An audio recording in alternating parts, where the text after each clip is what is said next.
Okay, so I'm going to make a video about how to do a FIFO process.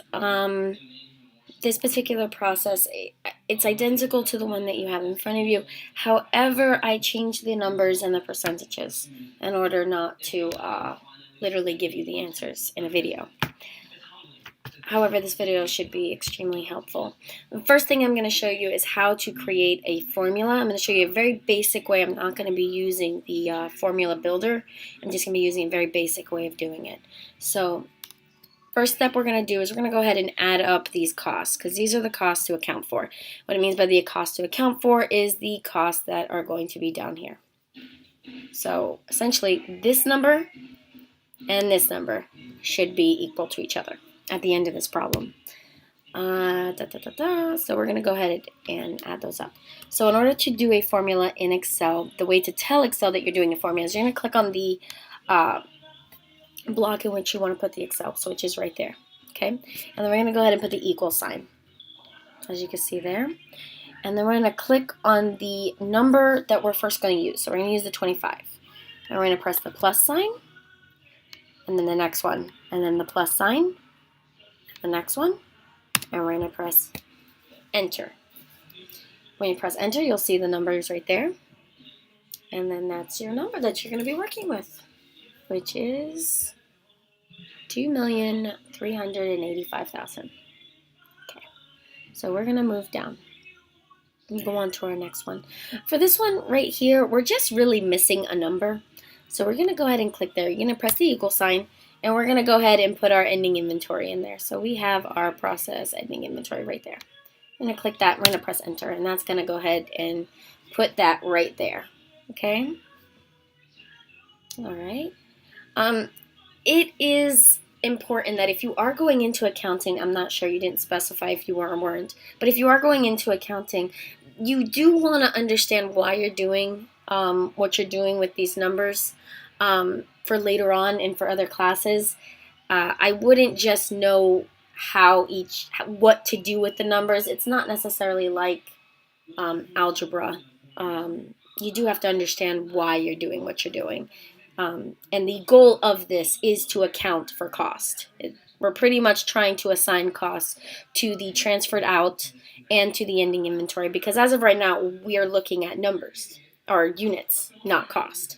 We have a total cost, but we don't have how much to apply that total cost to the beginning, how much to apply to the transferred out, or how much to apply to the work in process ending inventory. So we need to figure out how we're going to allocate these costs to these three different subjects, and we do that down here. But it's important to understand why, or like why we're taking out beginning inventory. And the reason we're taking out beginning inventory is because beginning inventory is pretty much accounted for right here, and our equivalent units are going to show what's accounted in that beginning inventory. So we're going to go ahead and go forward. If you have any other questions about that, or if you want to know more about that, you can ask me. I feel free to answer. You can call me, however you need to do it. So we're going to go on to the first one. Now, in order to get the equivalent units, we're just going to be multiplying the units here, but we're going to be using these numbers up here. We're going to multiply the units under that section, and then we're going to multiply it by the percentages in which they have for materials and conversion. Now, when it says transferred out, when units are transferred out, they are complete. They don't have any more materials needed. They have no more conversion needed. So they are 100%. So for these two, we're just going to click equals. I'm going to go right up here, and we're going to click the 100. And then you go on to the next one, equal, and you're going to click the 100. Okay. So now we're working with the 100 and 100. When doing this, please don't type in the numbers. You will get the wrong answers for this problem. You're gonna need to use formulas. Equals this, equals that. If not, you will get the wrong answers. Do exactly as I'm doing, and you should be fine. So then we're gonna go on to the next one. Alright, so we have the ending inventory. We're going to do the exact same thing with the ending inventory. We're going to press equal. And we're going to go up to ending inventory right here. Now, our ending inventory has different percentages. So we're going to do the first one as equal 25. multiply. Now, to multiply, you're going to use a star symbol. My star symbol is above my 8, so I push Shift 8, okay, to get that star symbol. But that is the symbol you use in order to multiply in Excel. So we're going to go ahead and multiply that by the 100%. Press Enter, and you will get your answer. We're going to do that right next to it. We're going to put equal 25 star 40% equals. All right, so then you have your equivalent units for ending inventory. We're going to move on to the next one. So now we're looking at beginning inventory. And we're going to press equals. Look at our beginning inventory. We got this times 100 equals. And then we're going to do the same thing over here. 65 times 20 equals. All right, so that gives us our total equivalent units. And we have them down here. So we have 70,000 in materials and 107 in conversion, which we're going to move on. We're going to go on to the cost per equivalent unit. Okay, so again, he mentions here how formulas are important. Use the formulas. You don't have to type a single number in this whole problem. You should be able to do everything with formulas. 0 numbers. All right, so we're going to click on the first one. I'm going to press equal. Now for this particular problem, what we're trying to do is we're trying to see how much cost per equivalent unit. But again, we subtracted our beginning inventory, so we're not even thinking about that. We're going to use current cost, not total cost. Current cost. So we're going to go directly to materials in order to find this. So we're going to go back up here. We're going to go materials. And then we're going to divide it. Now to divide, you're going to use a slash. If you look down here, you'll see it. It's a little slash. Okay?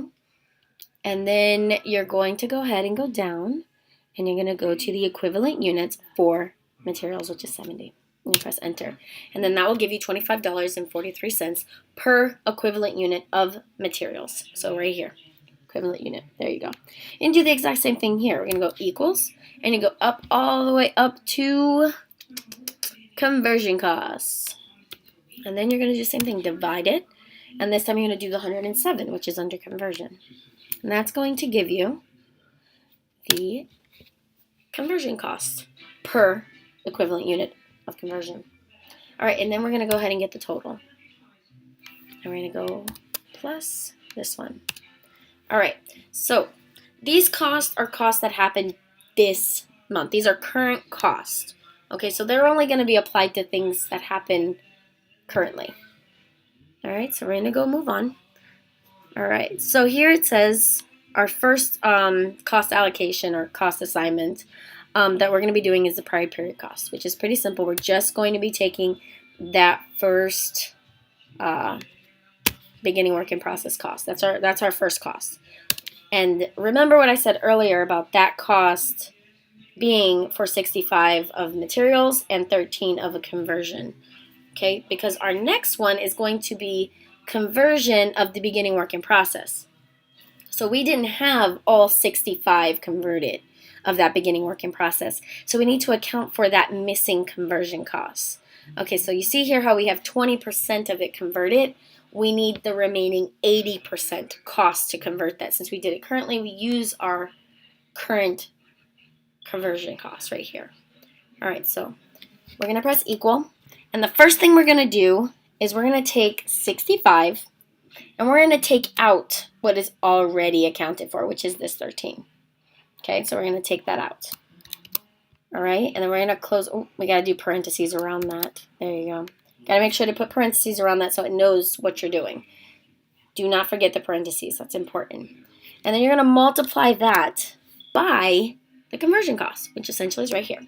Okay, so, and that should give us our answer.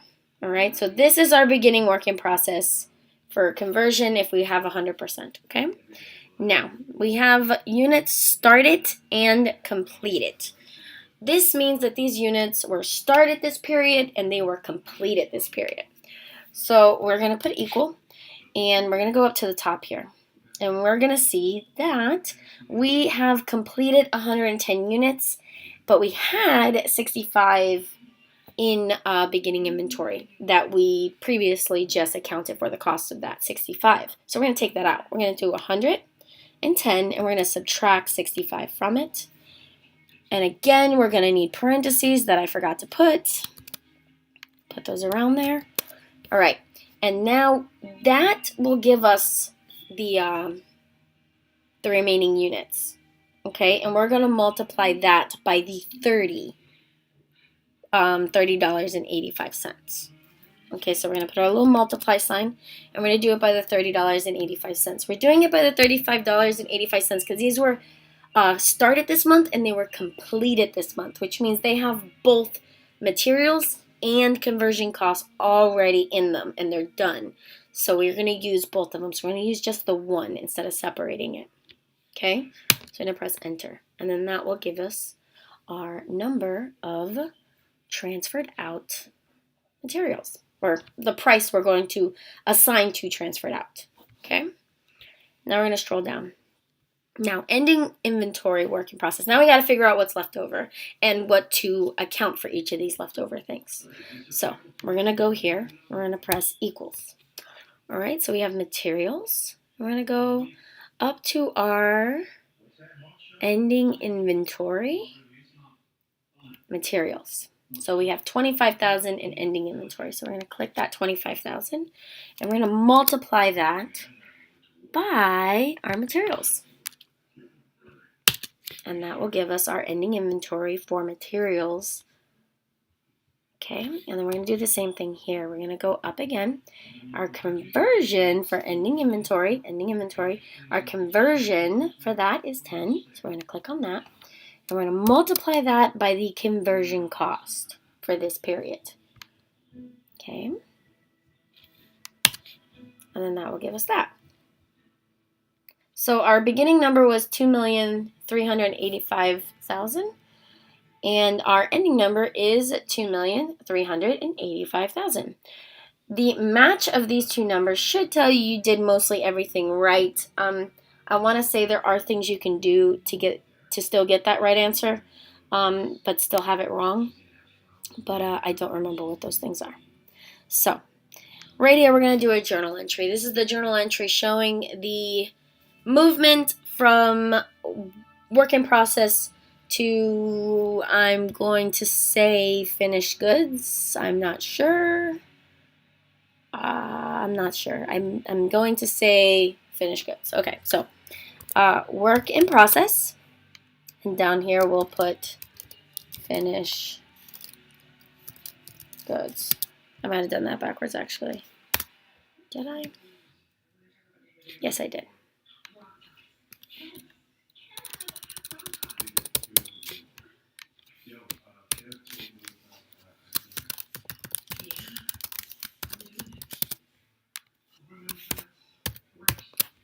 Work in process. Okay, so we're moving it from one to the other. Now the number we're going to use for this is the 1388 right here. This is the number. So our total transferred out. This is the cost. Oh, wrong number.